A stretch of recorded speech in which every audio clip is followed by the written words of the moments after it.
It's a remarkable piece of footage. If it's a hoax, it's very well done. If it's not, then I would say it's probably revolutionary. It's a fake in my opinion. If you continue to ask questions that are out of bounds, I won't hesitate to terminate this interview. This is powerful because this is not a staged event. This is real.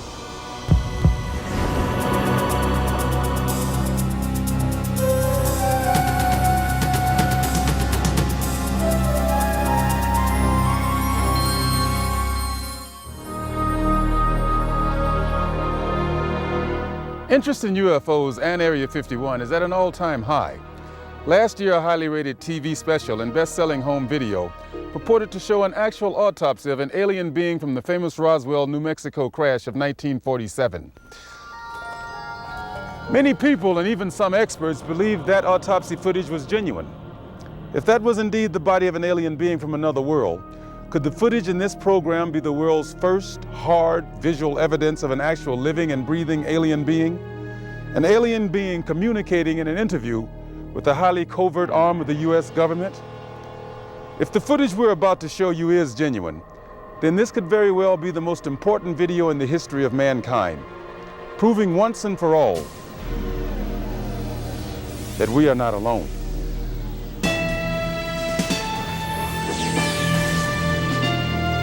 Within Nevada's Nellis Air Force Range, protected by the tightest security in the world, is the Groom Lake Test Site, aka Dreamland, aka Area 51, an installation so secret the government cryptically acknowledges its existence only as an operating location. Until recently, the military flat out denied the presence of such a base. It has served as the testing ground for many secret research and development projects, such as the U-2 and SR-71 Blackbird spy planes, the F-117A stealth fighter, and now the SR-75 penetrator, the super-secret replacement for the SR-71. Every morning, a select group of specialists with high security clearances, some reportedly as high as 38 levels above top secret, arrive at McCarran Airport in Las Vegas to be flown to Area 51 aboard a Boeing 737. From the time they leave the ground until they return to Las Vegas at the end of each working day, they enter a world no outsider can ever truly know, except through rumor and the occasional shocking revelation. In 1989, a physicist named Robert Lazar went public with the stunning claim that the United States government was test flying dish-shaped aircraft of extraterrestrial origin at Area 51. Interviewed in silhouette by a Las Vegas TV reporter, Lazar, calling himself Dennis, claimed to be employed at a site on the outskirts of Area 51 known as S4, where he was part of a team attempting to back-engineer the saucers to discover the secret of their advanced propulsion system. It was a very sleek, thin-looking, flying saucer-shaped craft. There were 9 total. I only got to essentially work, back engineer, or analyze one of the craft. It's very plain. It's all one solid color, a grayish pewter color, the same color as the outside of the craft. There are no sharp corners anywhere. Every device in the craft, the seat, the amplifier housings, everything has a rounded corner on it, almost as if it was all fashioned out of wax and then slightly melted, so everything curved, even where the ceiling meets the floor on the end. Everything has a curve to it. Very, very plain, very wide open, very impractical use of space. And there are 3 levels. The lower level houses the amplifiers themselves that swing, the 3 of them. The center level is where you enter the craft, where the seats and the amplifiers are, and the top level is a small area, and I did not have access to that, so I don't know what's up there. Absolutely alien craft, there's no question about it. Well, first of all, the scope of the project was to back engineer it. If they were United States craft, we wouldn't be going backward trying to find out how they were built if we had built them. Second of all, the size of the equipment inside, the size of the seats, the materials that were in use, completely alien to us, pardon the pun, and the fuel, element 115, essentially non-existent. All these factors together, and of course the briefing information stating that they were alien craft. Along with Robert Lazar, rocket scientist David Adair is one of the few individuals who will go on record concerning his personal experiences with alien technology at Area 51. Was not of our origin. They shouldn't have let me see that. And then in the results of it, they locked me in a room. And the reason they locked me up in a room was because I wouldn't tell them any more about how the engine would function, and they started getting a little bit more perturbed about that. A former consultant to NASA and top aerospace companies, Adair claims that in 1971 he was brought in to study the engine of a downed flying saucer.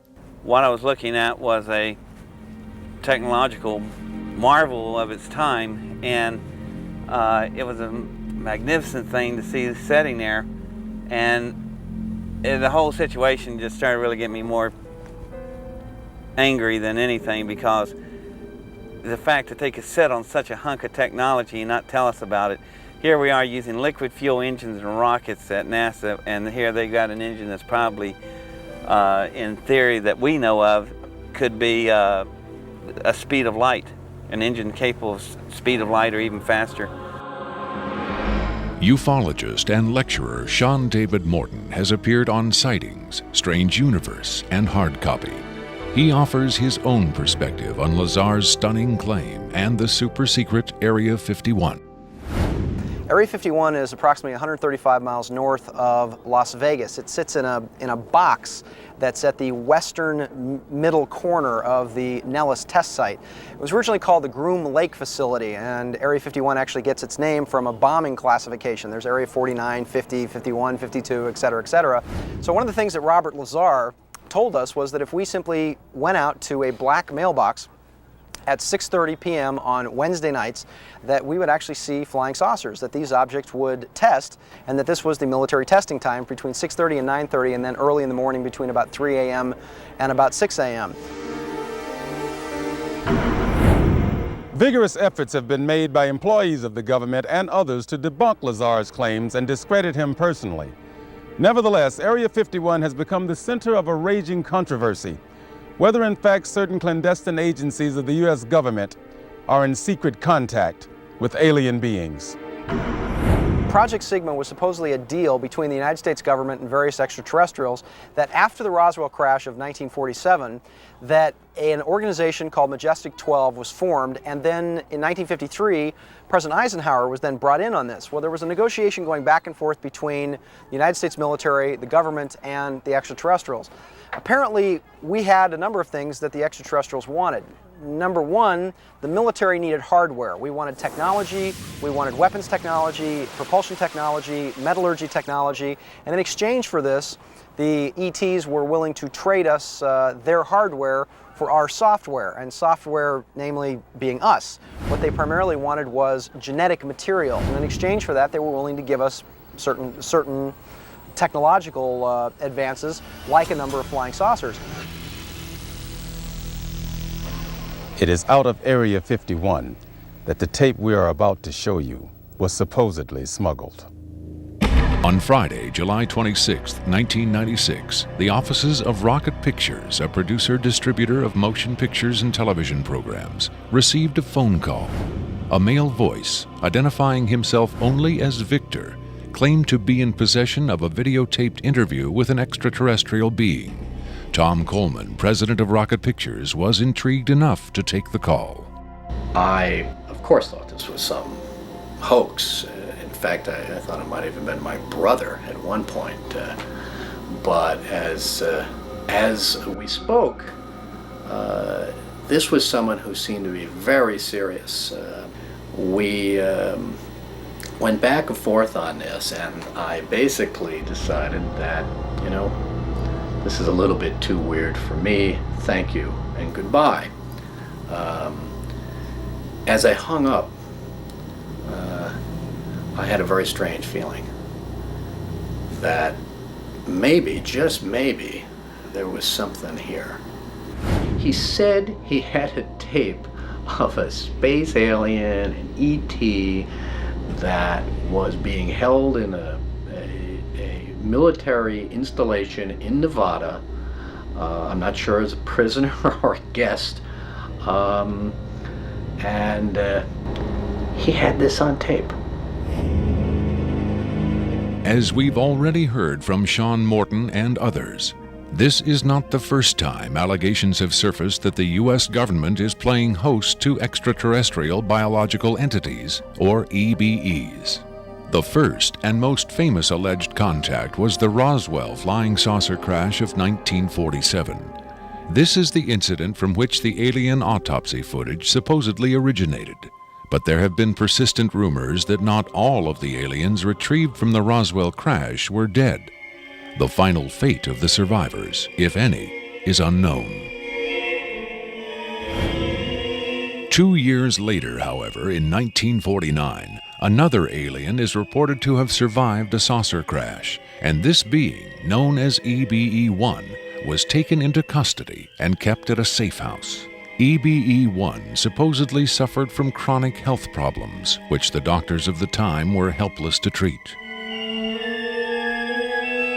According to a controversial, possibly fraudulent briefing document dating from the Jimmy Carter administration, EBE-1 was interviewed by means of pictographs, from which it was learned that he came from the Zeta Reticuli star system. Can we eliminate one or more of these categories from discussion? The laborious process of developing a set of symbols that could be used and understood by both human and alien amounted to the creation of a new language. If such an effort was made, it represents the greatest achievement in linguistics since the deciphering of the Rosetta Stone.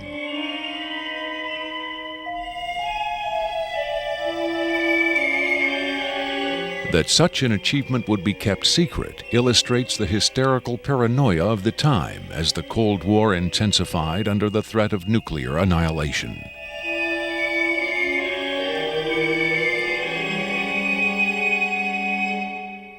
The so-called Carter-Aquarius briefing document states that EBE-1 died of unknown causes on June 18, 1952.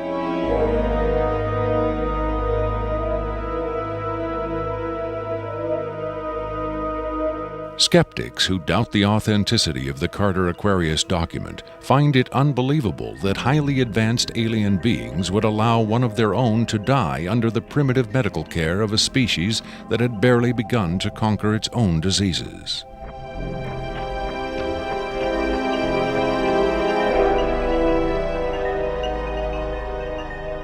But as we will hear, there are those who claim that to the aliens, death is not a final end to be feared, but a mere transition. It was in the late 40s and early 50s that the U.S. government's policy toward UFOs was formulated.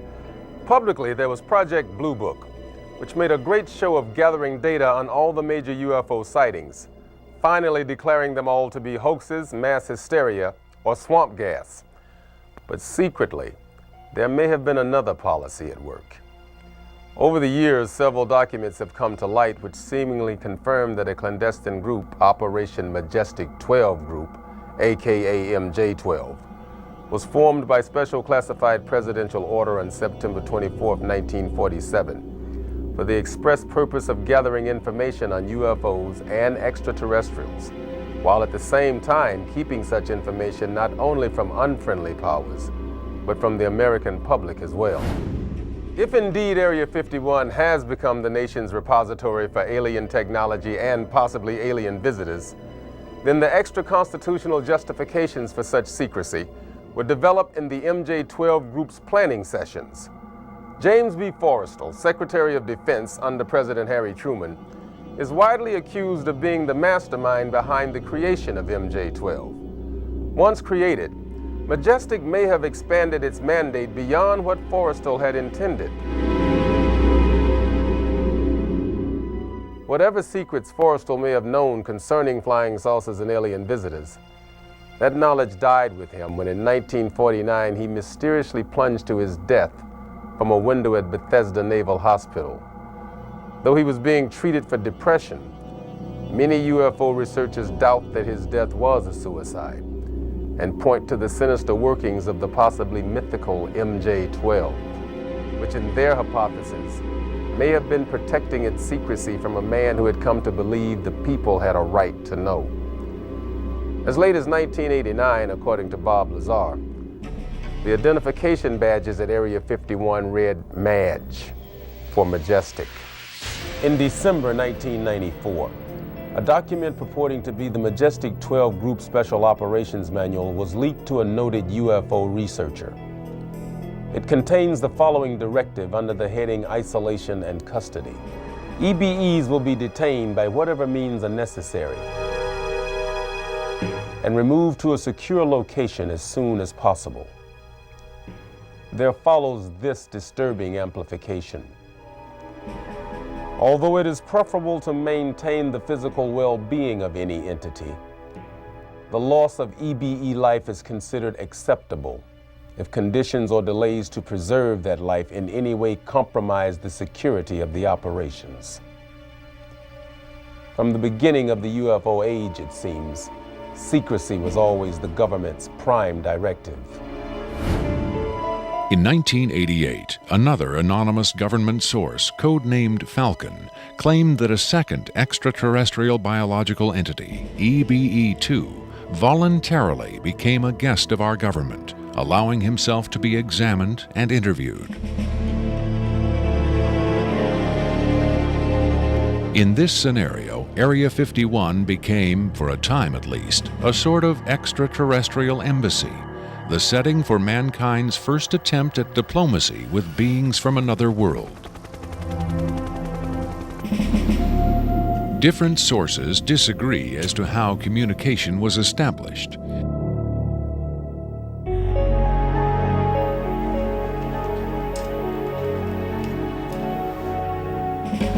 There is universal agreement that the EBEs are incapable or unwilling to speak human language.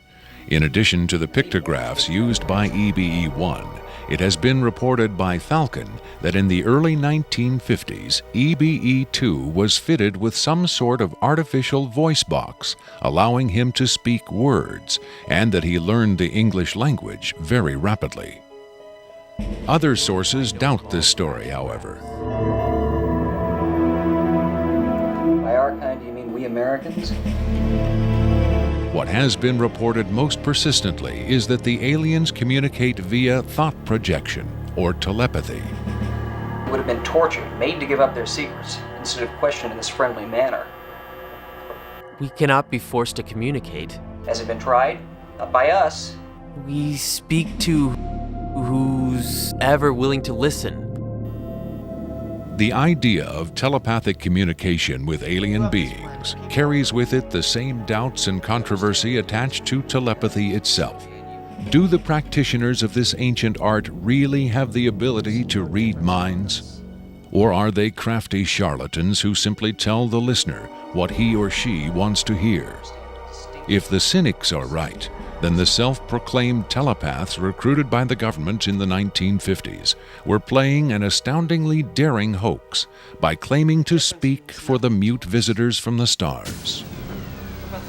Defenders of telepathy call this notion preposterous and point to the long history of government-funded research into mind reading as proof that their science has merit. In the last 4 decades, there have been persistent, often contradictory rumors and even eyewitness accounts of other alien visitors meeting secretly with military or government officials. But what about today? The Tester Corporation has recently come out with a model kit of Gray, the extraterrestrial life form, and a scale model of the so-called sport model, the UFO Bob Lazar says he studied at Area 51. This UFO kit has quickly become one of the most successful model kits in the history of the company. If the military is, in fact, conducting tests of extraterrestrial spacecraft at Area 51, then where are the alien creators of these craft? In his first TV appearance under the pseudonym Dennis, Bob Lazar was asked if there are living aliens at Area 51. Clearly nervous, he evaded the question by saying, quote, "I really want to steer away from that right now," unquote. In subsequent interviews, however, he admitted catching a glimpse of two scientists talking to a strange short figure with long arms. He also reported seeing several documents that seemed to contain first-hand information on alien civilizations. Lazar is skeptical of a claim made by Falcon that a group of EBEs have been given complete control of a separate base within Dreamland. But he does admit having read a report of a tragic misunderstanding between military personnel and alien beings in the late 70s. Lazar states that it had to do with bullets the MPs were carrying, and that the bullets might explode, possibly due to a field the aliens had generated in that area. This encounter supposedly resulted in the deaths of all the humans involved by head wounds. But if there was ever a large-scale alien presence at Area 51, Lazar saw no evidence of it doing his work at S4 in the late 80s. Is it possible that the deadly misunderstanding of 10 years earlier brought human-alien cooperation to an end? In his September 21, 1987 speech to the UN General Assembly, President Reagan himself did little to dispel the notion that this deadly misunderstanding brought human-alien cooperation to an end. In our obsession with antagonisms of the moment, we often forget how much unites all the members of humanity. Perhaps we need some outside universal threat to make us recognize this common bound.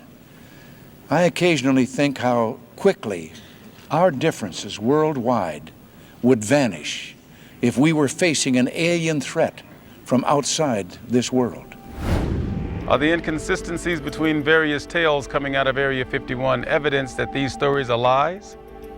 Or are the discrepancies the result of an intentional campaign of disinformation designed to discredit any elements of truth that may be reaching the public?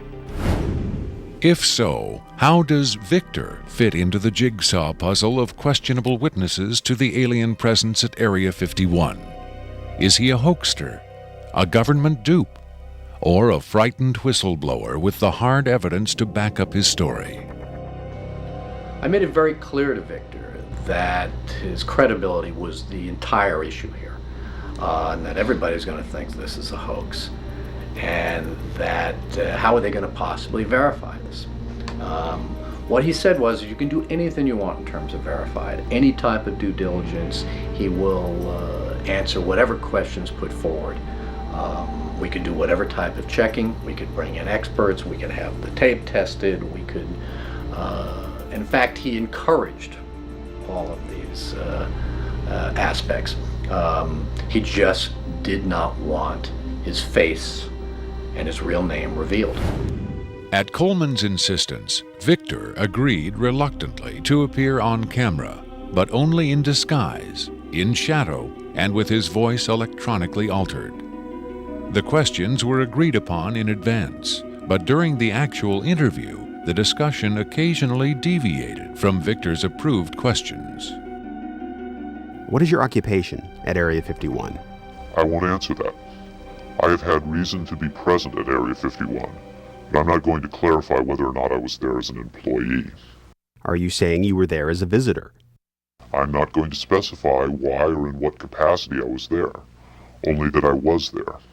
Can you tell us how many times you were there? When I agreed to this, my fundamental ground rule was that I would not be asked to divulge personal data that might help pinpoint my identity.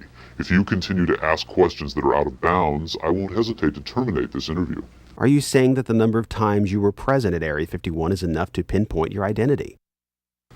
Any specifics will narrow the field of suspects. Of course, I could lie. Let's say I've been there 47 times, or anyway more than once. Let's turn to the tape itself.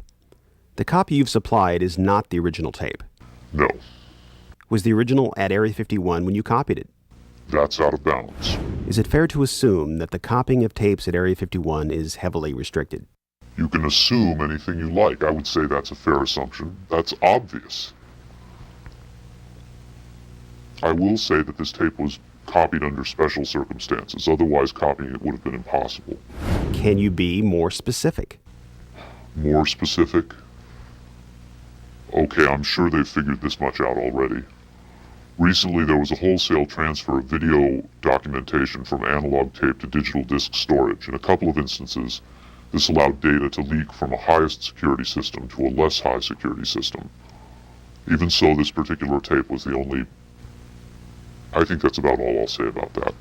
Was there something about this particular clip that made it more accessible to be copied? Not necessarily, no. Was there something about the content that caused them to file it differently or give it special handling? This interview was terminated. The interview resumed only after a discussion of the ground rules. Have you personally seen the alien being that appears in the tape? Yes, I have, but I stress I was not necessarily present at the interview session that appears on the tape. I'm not going to be specific. I may have encountered the being at another time. What can you tell us about the alien interview we're about to see?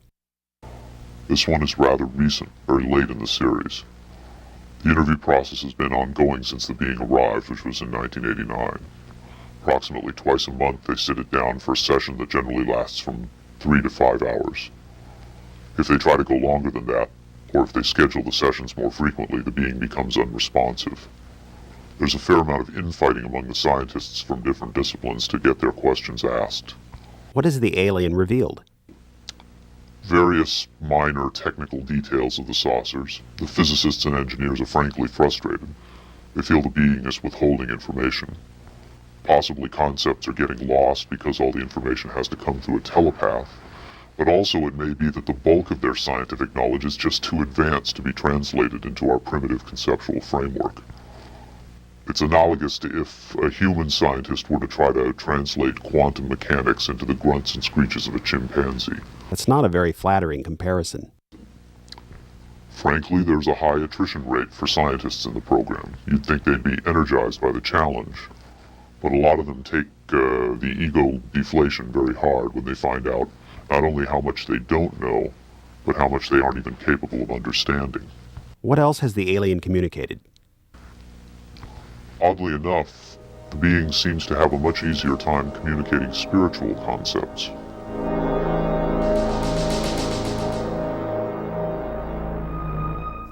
The human body is a vehicle, a vessel.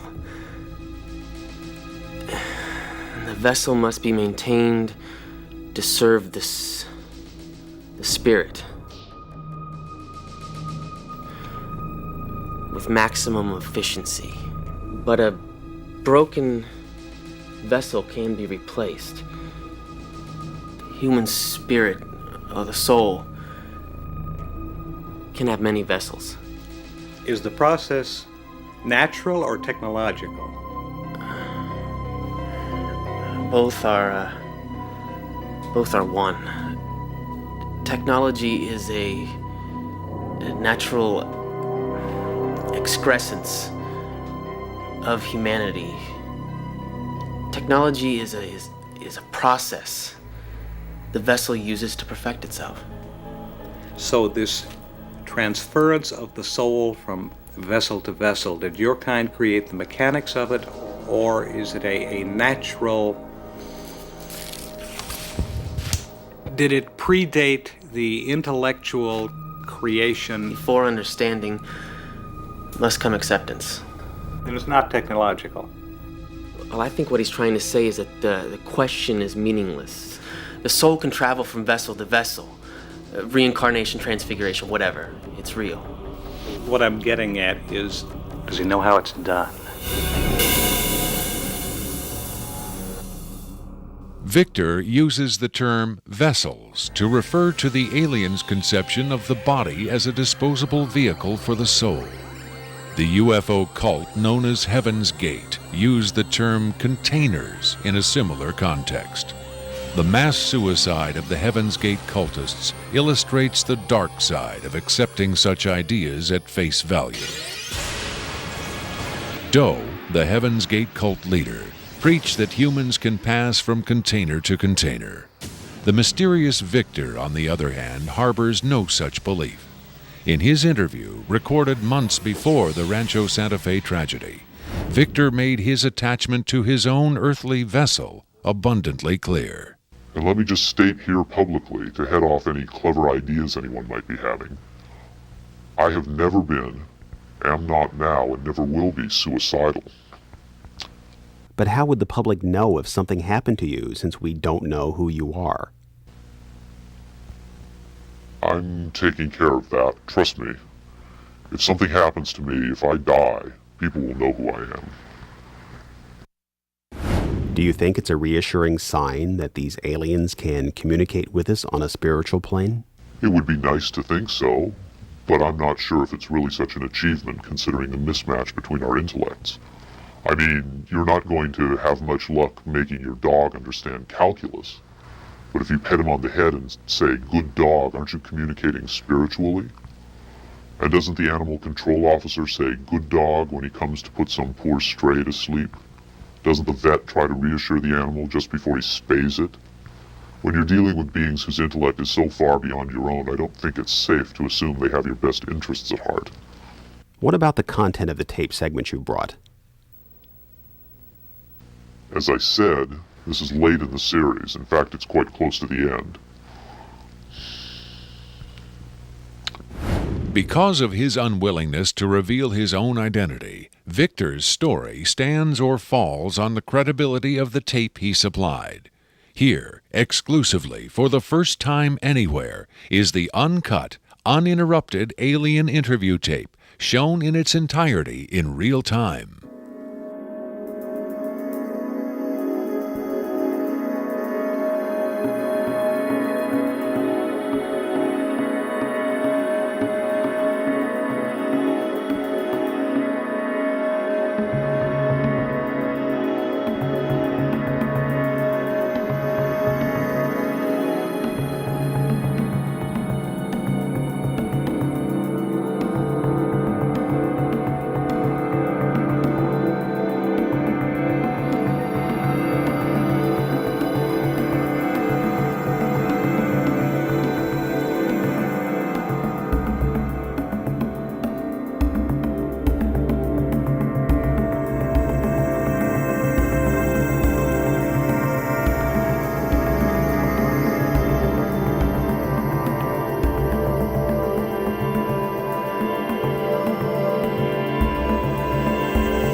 You removed the soundtrack from the tape before you turned it over to this program.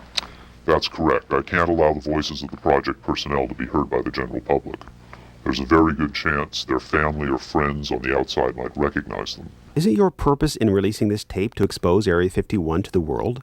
My purpose is to expose the existence of the aliens, not compromise these individuals. I made the decision to come forward.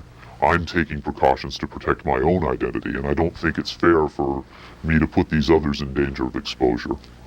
In any case, the interview on the tape went nowhere. It was interrupted, as you'll see.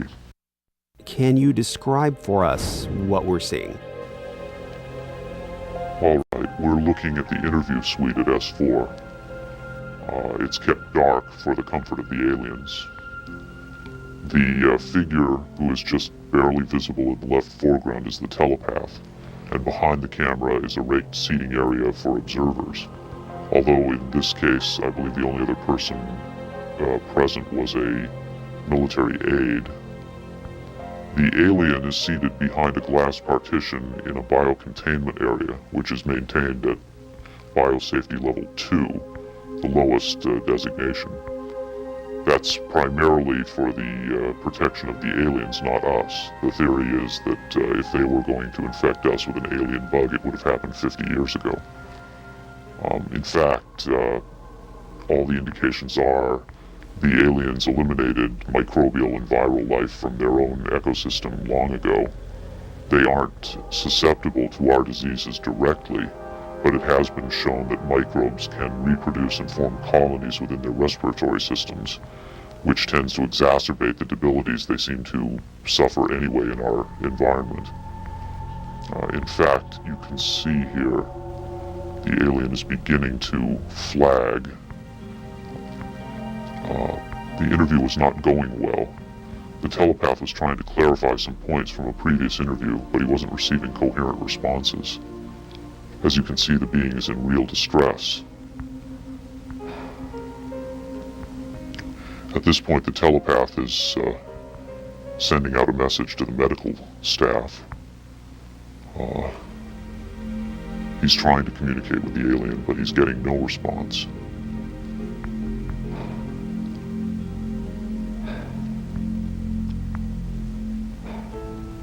There's very little he can do. There's no direct connection between his space and the biocontainment area. That's the aide stepping in on the right. The medical staff should be there by now. They're slow in responding. There they are. I have to say the medical personnel at S4 are less than first rate. They tend to be selected for their willingness to keep secrets rather than their medical competence. By the way, he's not shining that light into the eyes. It looks that way, but in fact he's checking for hemorrhaging around the eye sockets and in the nasal cavity. I'm sorry. It's very hard for me to watch this.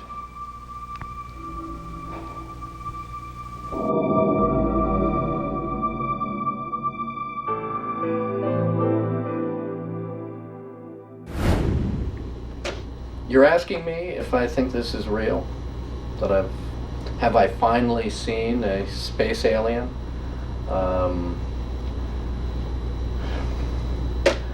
I don't know. But I do know this. I know that this is not a tricked up version like the alien autopsy. It doesn't attempt to distract you away from the alien. It doesn't have that cinema verite, black and white. It doesn't go to great lengths to try to fool the audience. It's straight ahead. It's an alien on tape. Pretty much the way you'd probably film it. The point is this: what if it is real?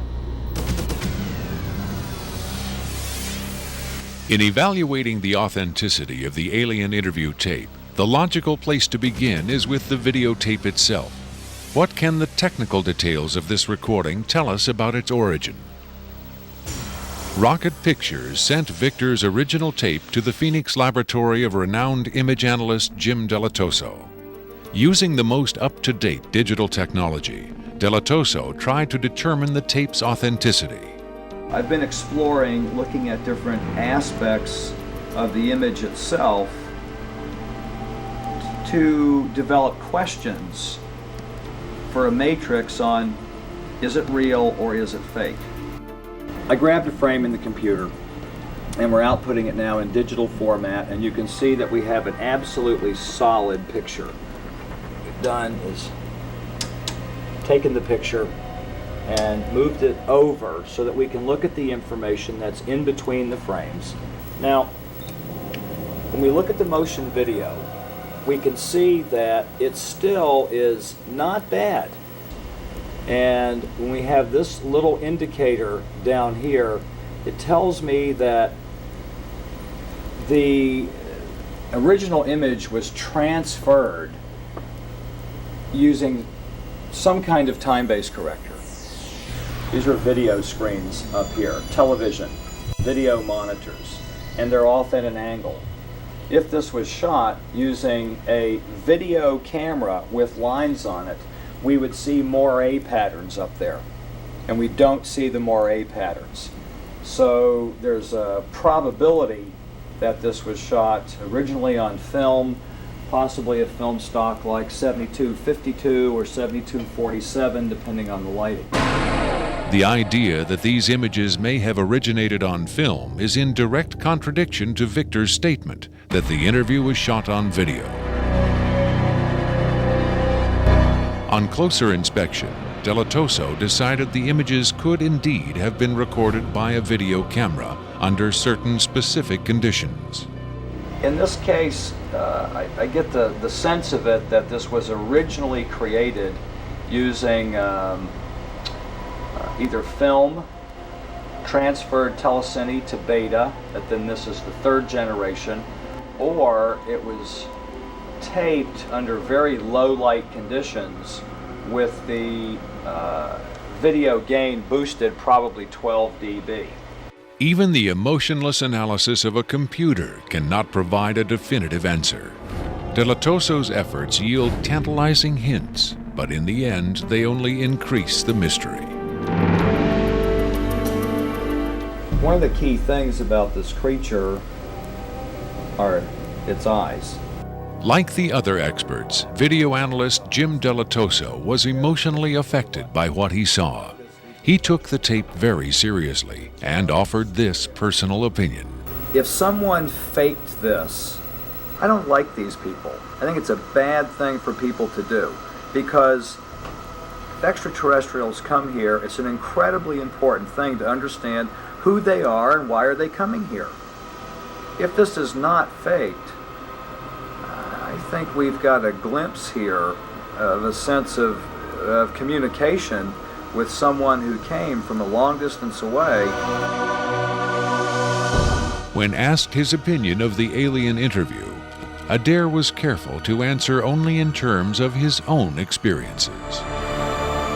If you're referring to the film where it's aliens being interrogated at Area 51, I don't know. I've never seen a UFO in my life. I've never seen aliens pickled in a jar or anything like that. But I know I saw an engine that wasn't from our terrestrial technology. If you're looking at an engine like that, it came out of a craft. If it come out of a craft, then that craft has occupants. So it's very logical to assume then that those occupants could still be here and they could be interrogating them, or they could have downed another craft since 1971. Makeup artist John Criswell has provided special effects creatures for many Hollywood motion pictures and television shows, such as Spaced Invaders and Babylon 5. Hired by Rocket Pictures to create the aliens for the recreation segments of this program, Criswell was very interested to finally see the real thing. By Hollywood standards, I would say it's a pretty decent puppet. Well, to be honest with you, I would love to buy this being real, but it's probably a hoax. Well, I think this is a really cool design, and it's a great concept, but I think I could have done better. Whoever did this, I mean, they could have a job in Hollywood in a minute, no problem. This one has a much creepier quality than the alien autopsy tape, I think. That one I definitely didn't buy just because of the way it laid on the table. There was a couple of things. This actually, whoever did this was, or if someone did this, they were very clever because it it hides a lot of stuff. So that's what makes me kind of disbelieve it a little bit. But, you know, who knows? Criswell thought the alien exhibited movements that would be difficult to fake. There are moments when this looks very real, and I don't know how they did certain little things about this.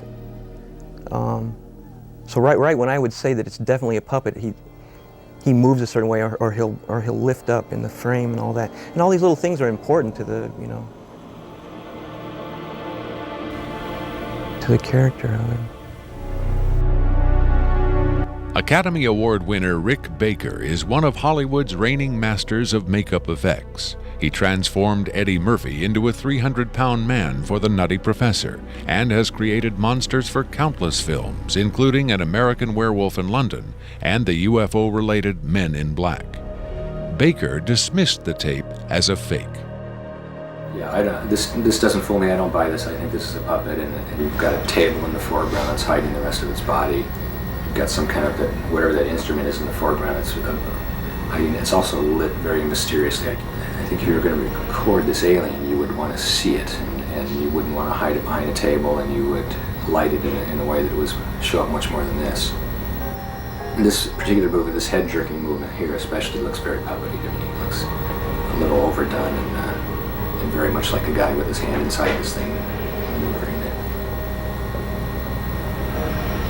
I guess he's supposed to be ill here. Is that what's going on?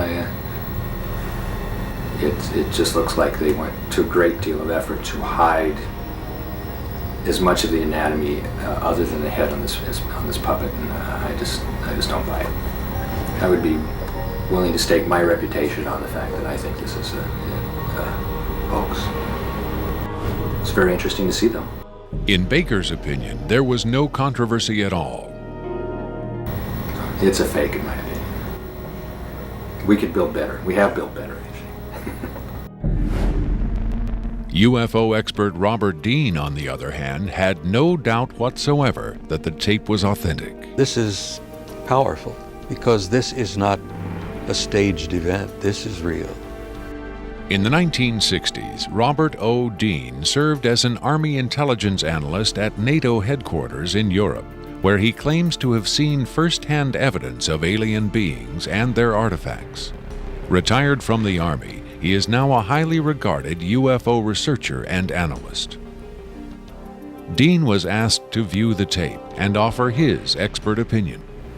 They're treating him like a piece of livestock, wiping his lips. Calling on his own first-hand experience for comparison, Robert Dean was stunned and moved by what he saw. That breaks my heart.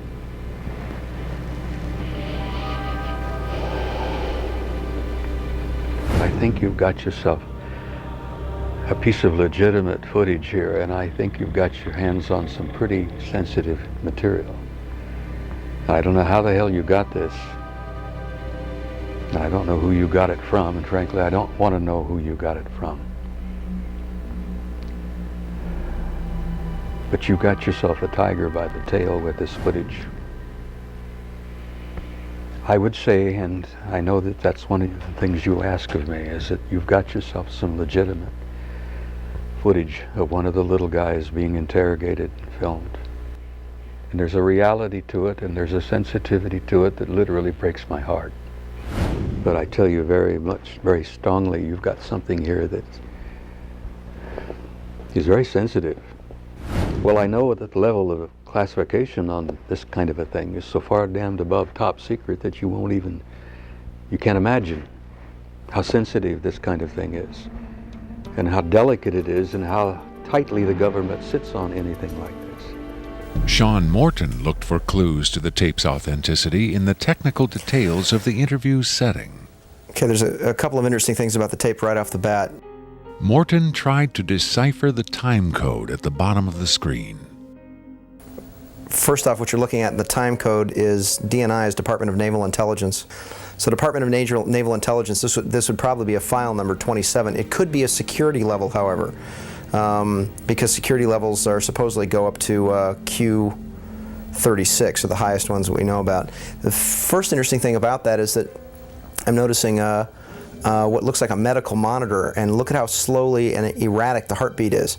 The heartbeat is literally 1, 2.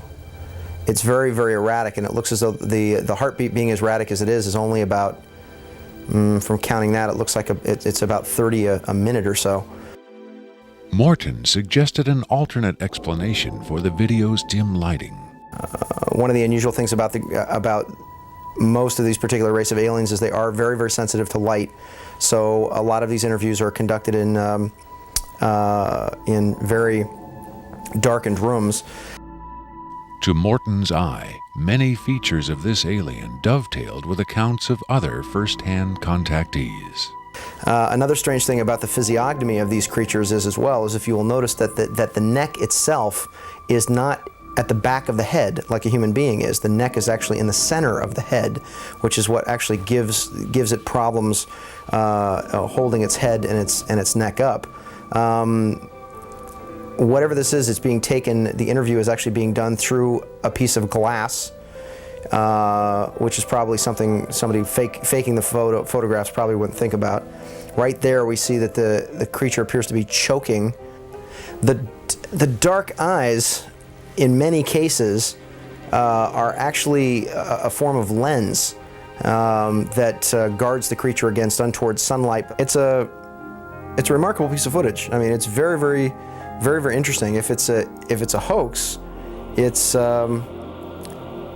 very well done. If it's not, then I would say it's probably revolutionary.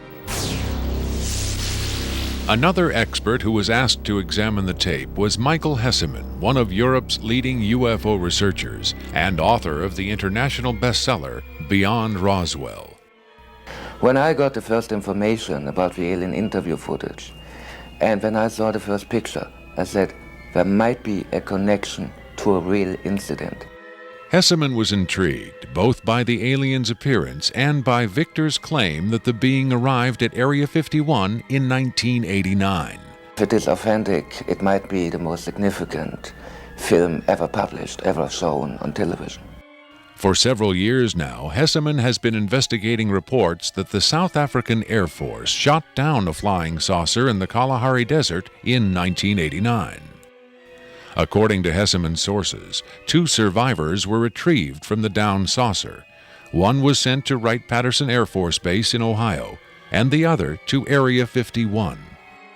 The extraterrestrial in Victor's tape bears a striking resemblance to descriptions of the Kalahari ET, and the timing of its appearance at Area 51 is consistent with the South African incident. If you see the drawings we have of the Kalahari alien and the descriptions we have, it seems to be the same being. And the Kalahari incident puts the alien interview footage into a context and gives it at least a probability that it might be real. It might be the real stuff, we just don't know. Whitley Strieber, best-selling author of Communion, claims to have had numerous personal contacts with alien beings. He has become the de facto spokesman for the growing number of people who claim to have been abducted by extraterrestrials. The nationally syndicated television program Strange Universe asked Strieber and several other abductees to view the alien interview tape. What Strieber saw left him profoundly shaken.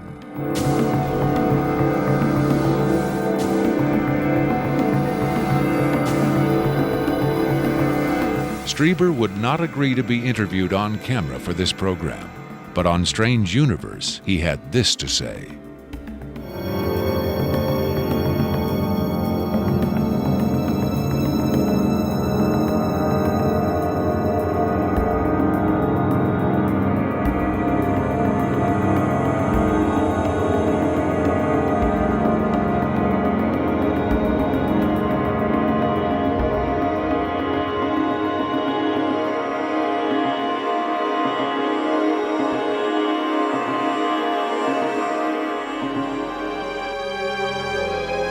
On May 23, 1997, Victor gave a radio interview on the nationally syndicated show Coast to Coast AM with Art Bell. Speaking by telephone from an unknown location, Victor answered questions from host Art Bell and his guest, UFO expert Sean Morton. From the Kingdom of Nye Coast to Coast AM continues with Art Bell. It is going to be a very interesting morning. Let's see if we've got Victor on the line. Victor, are you there? I'm here. Welcome to the program, Victor. Afterwards, this is what Bell and Morton had to say about Victor's credibility. What a hell of an interview, huh? Boy, oh boy, talk about making history on the radio. It was, as far as I could tell, he answered every question properly as far as exactly where the locations are, to the, descriptions of the, the transports, the 737s, to the CTS-43s, the retinal scans, the 5 levels at S4. A veteran of countless controversial interviews, Art Bell still found himself impressed by his encounter with Victor. In the first, I think, half hour, I sensed that I was getting a kind of a runaround, or that I was not satisfied with the quality of the answers that I was being given. But as the interview progressed, and Victor, to some degree, began to relax, I began to get a different sense, and that was that he was telling me the truth. I think Victor was scared. I think Victor really is scared. And so my judgment of the interview after about the first, maybe 20 minutes, half hour, is that we began to get some real information. It was a significant milestone. There's no question about that in broadcasting.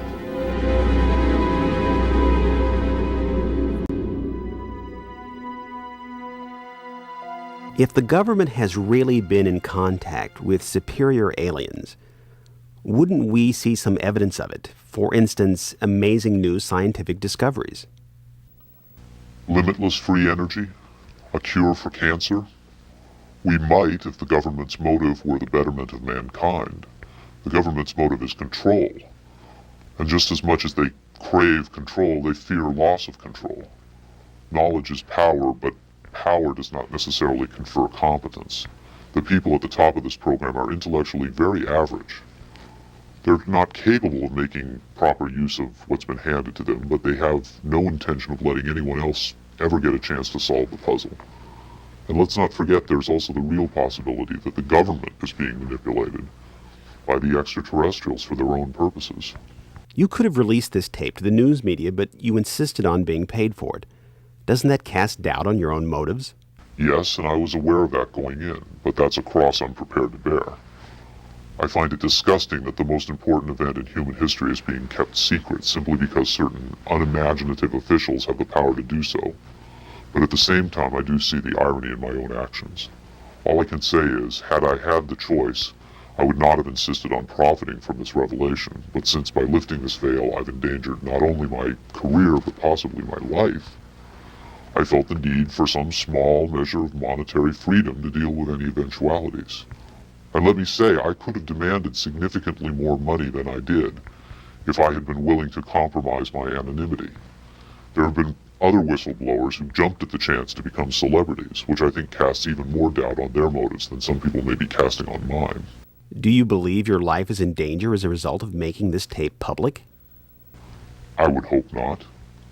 I would like to think my government is a little more civilized than that, but at the same time I don't intend to give them the chance to prove me wrong. At any rate, to a certain extent, I'm counting on being disbelieved. Obviously, they would like me to be perceived as a hoaxer.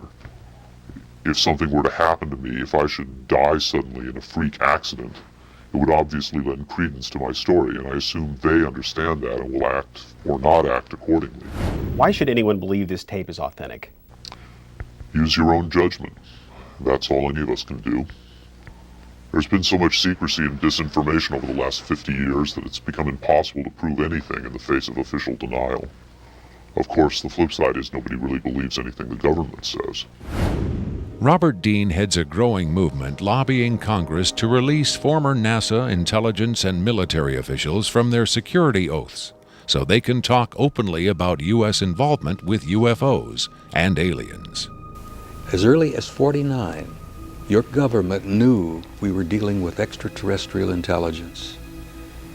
And then it sort of blew up more and more. Every year there were more discoveries, more conclusions, more contacts.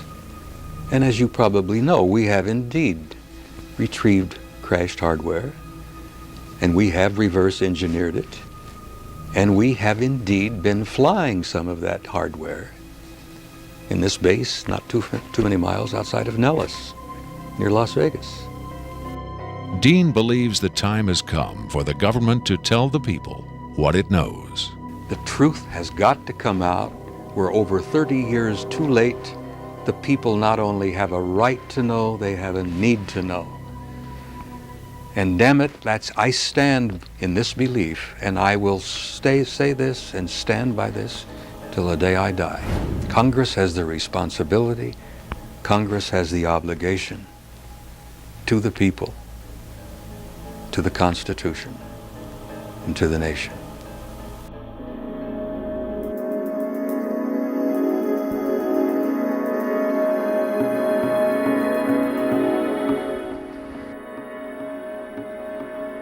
Did this alien die? I can't answer that with certainty. I do know the interviews came to an end.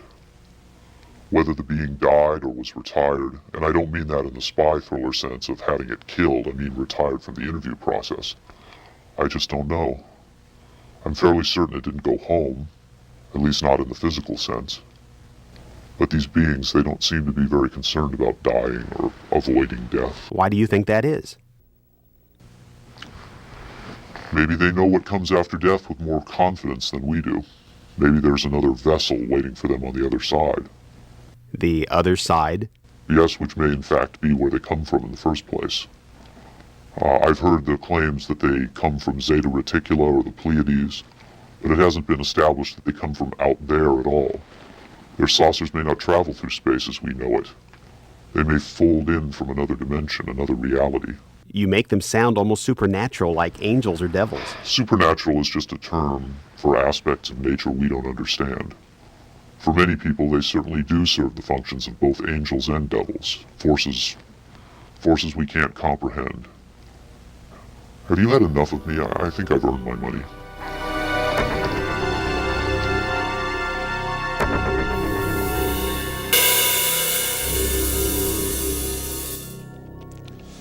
Is seeing believing? Can the images on this little tape really be what Victor claims? To even take the question seriously requires a belief in the possibility of wonder, a willingness to accept an almost unimaginable truth. It's far easier and safer to label it a hoax. I'm standing on Nevada Highway 375, America's official extraterrestrial highway, redesignated last year by the legislature in acknowledgement of the worldwide fame that has become attached to this desolate spot. Beyond those mountains is Area 51, the most widely discussed secret place on Earth. Whether as a hoax or a mind-expanding revelation, this alien interview is now a part of the Area 51 legend. There will come a day when the secrecy at Area 51 ends. When that day comes, then we will know whether this tape was real and what the true motive was for its sudden appearance. Until then, we can only speculate, investigate, and hope.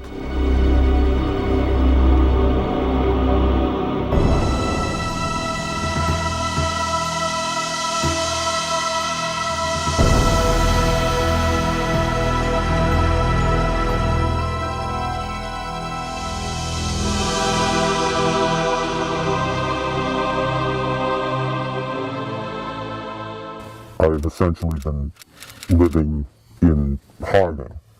Essentially, my life from before your documentary ended with that phone interview, and since then I have been living by my wits.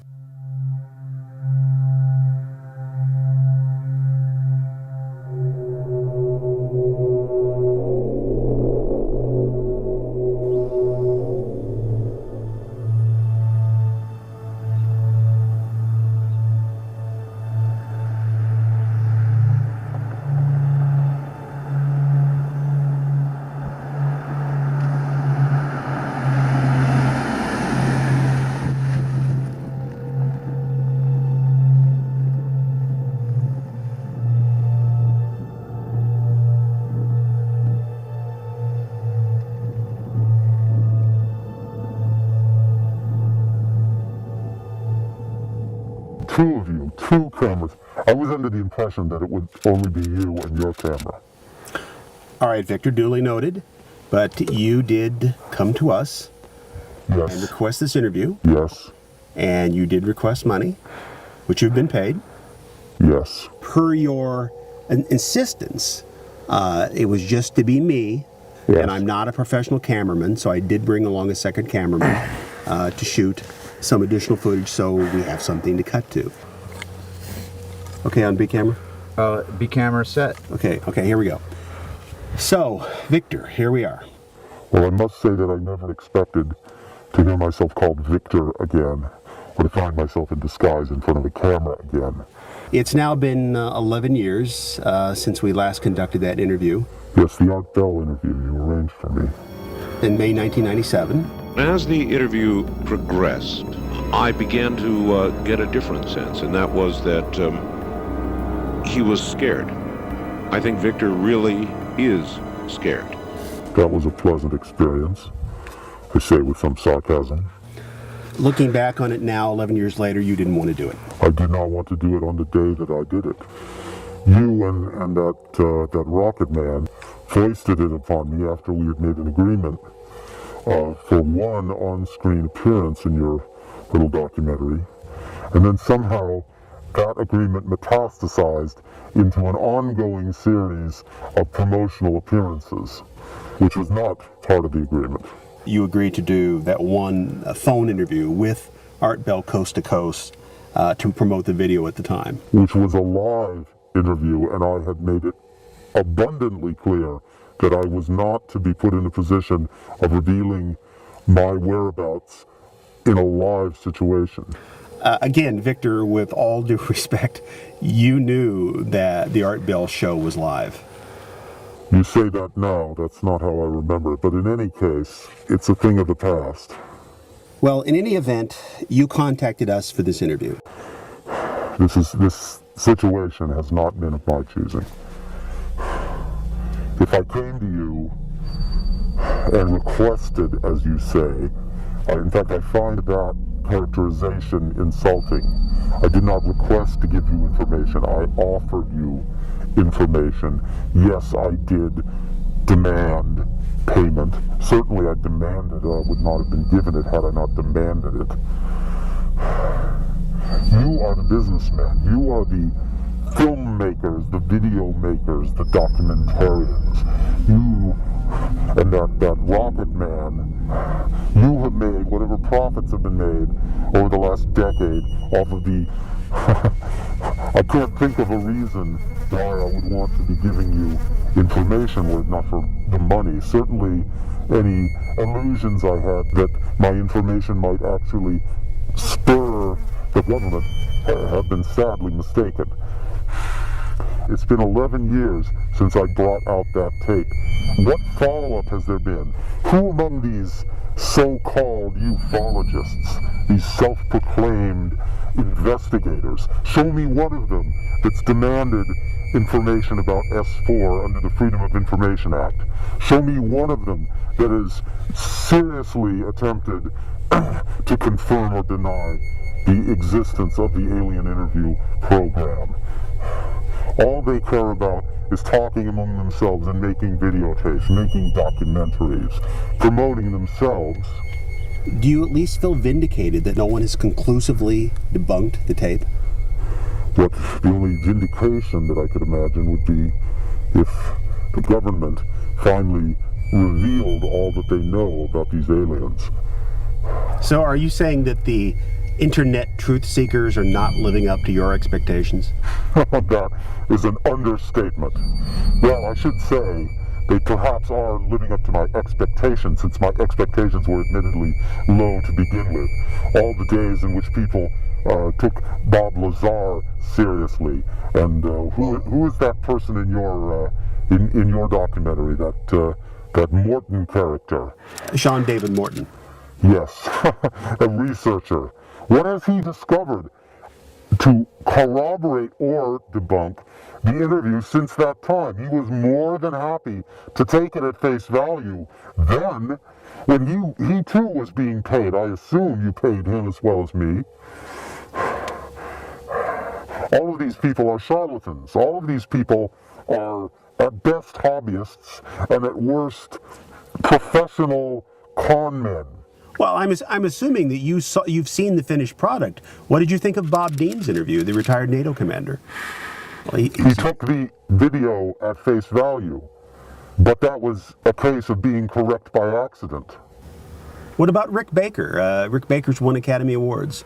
Rick Baker is a professional makeup artist, a makeup businessman. It's in his best interest to say that he can do much better than the real thing. And that other makeup man, the same goes for him. The John Criswell. John Criswell, yes. They both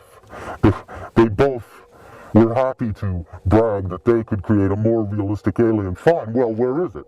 In the Men in Black movies? In that ridiculous alien autopsy footage? Show me a more authentic alien than the one in that interview. By all means, if these makeup people are capable of creating a more realistic alien, then show me, compare it, place it before the public. These people are show people. Everything for them is hyperbole. My contempt for the viewers of your documentary over the last 11 years knows no bounds. They've been like children, mocking it, or on the other hand, credulously accepting it with no attempt to evaluate the material on its own merits, or to discover any new material to support or debunk it. This is not a joke. This is not a hoax. Certainly I'm staking my reputation on it. If an anonymous individual in a rubber mask could be said to be staking his reputation on anything, I challenge these ufologists to debunk me, discover my identity. If they really believe that the alien interview footage is a hoax, prove it. Show where it was faked. If they believe that the alien in that footage is a puppet, prove it. Find the puppet maker. If they believe that I am a hoaxer, prove it. Discover my real identity. It certainly doesn't matter to me at this point. Do you need some water? Let me say,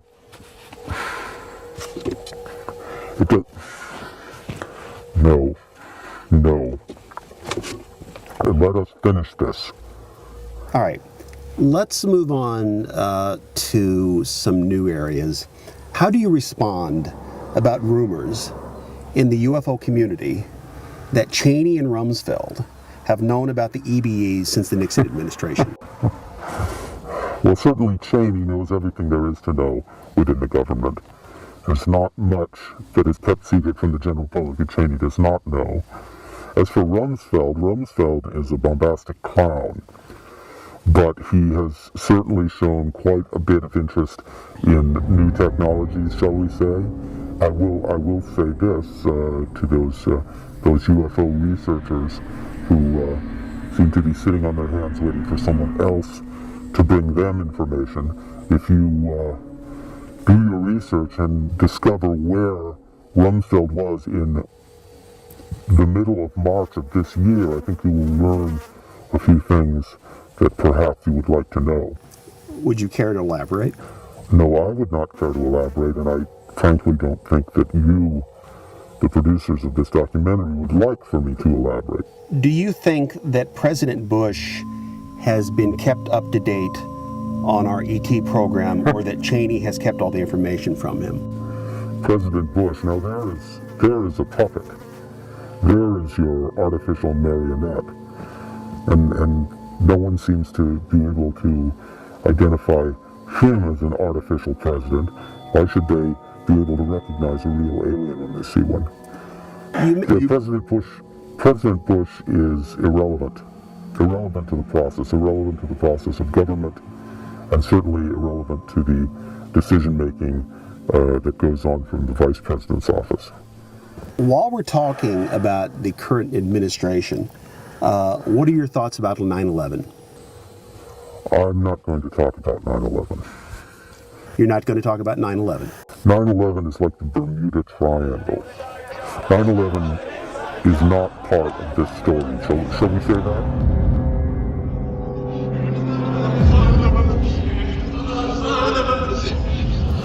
Are the EBEs still at the base in Utah? The base at Utah. In the Art Bell interview in 1997, you alluded, I believe more than alluded, to the fact that the EBEs were moved from Area 51 which has been to the base in Utah. Yes. Are the EBEs, in your opinion, with your knowledge, are they still at the base in Utah? The EBEs, to my knowledge, are all, at this time, deceased, if you want to call it that. Before we go any further, I just want to say to you, not to your viewers, but to you, and to that rocket person, that this will be the last time you ever see me. This will be my last statement, bar none. And this time I can say that with conviction, because it seems that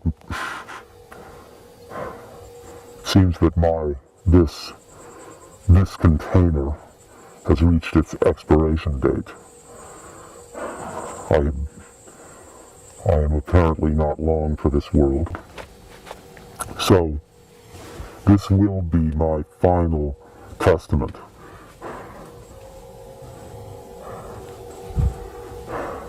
And what is your final testament? Thank you for the compassion. As I intimated on the Art Bell interview, my involvement with S4 and the Alien Interview Program did come to an end in 1997, and I have not been involved with the Black Ops program for more than a decade. However, I have been in contact with certain individuals who are still involved in attempting to make sense of the information that was gathered before the aliens discorporated. And I'm here to tell you, gentlemen, that if I am not long for this world, you are not much longer. As the Bible thumpers say, the end times are upon us. The end of the world? The end of the world. We have been tested and found wanting. The aliens came, they presented themselves to humanity. They were taken and held and questioned and allowed to die. And now the reckoning is at hand. Let me give a task to these so-called investigators, these ufologists. Look into the record and attempt to determine where Donald Rumsfeld was on March 23rd of this year. What is the significance of this Rumsfeld date that you keep referring to? Donald Rumsfeld has been aware of the alien interviews at least since 1974, in the last days of the Nixon cabal. And even when he was out of government, he managed to keep his hand in. But it was not until the bogus telepath program was finally exposed within the secret Black Ops operation that the true translation, that the true meaning of the alien communication was made clear to him. And since then, I think you will find he has lost all interest in the United States and trivial earthly power. His sole interest now is to find a way to be one of those who are taken off when the end comes. So what you're saying is the biblical end times are upon us? Is that what you're telling me? It's rather childish to call them biblical, since the Bible itself is simply a smokescreen. These aliens come from the universe of science, not the universe of religion. Religion is a deliberate disinformation campaign started by those who first encountered the aliens and first kept that knowledge to themselves. Donald Rumsfeld is merely one of the last of the line of those who try to maintain personal control over information that should have been made public to the entire human race. And now that he understands exactly what it is these aliens have been trying to tell us, he has completely lost interest in the rest of humanity. His sole concern is to be one of the few, one of the what he considers to be the elite, the elect specimens, if you will, the elect specimen, who are taken off the earth before the final trumpet sounds.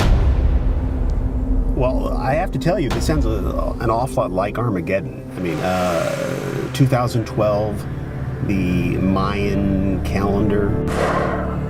The Zolkeen calendar is another inaccurate representation of what we are talking about. The date 2012 is not accurate. The Mayans considered themselves to be far better mathematicians than they actually were. In point of fact, the date is very close, but not 2012. Not 2012. Not within my lifetime that's left of it, but certainly within yours. Let's just say that I wouldn't plan a 20th anniversary edition of this documentary. My head is a beehive. You're not really saying, well, I... Après moi le déluge solaire. I won't be here for it, but you, gentlemen, will. Was it Seneca? I think it was... No, it was Strato who said, "When I am gone, let earth and fire mix. It will mean naught to me.